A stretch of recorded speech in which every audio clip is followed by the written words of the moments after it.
மாதா தொலைக்காட்சி நண்பர்களே, உங்கள் அனைவருக்கும் வாழ்த்துக்கள். நமது வாழ்விலே மகிழ்ச்சியோடும் நிறைவோடும் வாழ்வதற்கான ஒரு வழியை இதோ பொன்வாய் அருளப்பர் என்று அன்போடு நாம் அழைக்கும் புனித ஜான் கிறிசோஸ்டம் நமக்கு இன்று சொல்லிக் கொடுக்கிறார்.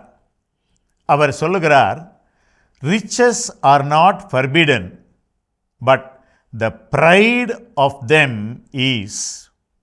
அதாவது செல்வம் தடை செய்யப்பட்ட ஒன்றல்ல, செல்வத்தால் தற்பெருமை கொள்வது தடை செய்யப்பட்ட ஒன்று.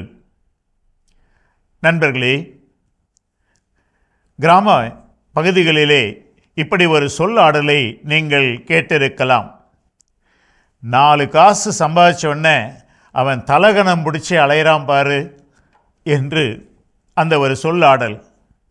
அப்படி என்றால் ஒருவனுக்கு செல்வம் கொஞ்சம் சேர்ந்தவுடனே அவன் அதனால் தற்பெருமை கொண்டு நான் பெரிய செல்வந்தன், எல்லாரும் என்னை பாருங்கள் என்று சொல்லுகின்ற ஒரு பாணியிலே வாழ்வது, நடந்து கொள்வது நாம் பார்க்கின்ற ஒரு காட்சி. இதோ புனித ஜான் கிறிசோஸ்டம் தனது மறையுரையிலே மிகவும் வன்மையாக இதை கண்டித்து இப்படி சொல்லுகிறார். செல்வம் தடை செய்யப்பட்ட ஒன்றல்ல. என்னிடத்திலே நிறைய செல்வம் இருக்கிறது, இல்லை என்னிடத்திலே செல்வமே இருக்கக்கூடாது, அது தடை செய்யப்பட்டது அல்ல. செல்வம் இருக்கலாம், அதை பயன்படுத்தலாம்.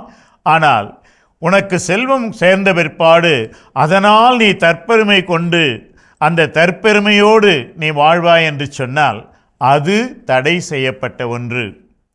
ஆம் நண்பர்களே, நமக்கு செல்வம் சேர்வதும் அது நம்மை விட்டு அகன்று செய்வதும் உலகத்திலே நாம் பார்க்கின்ற ஒன்று.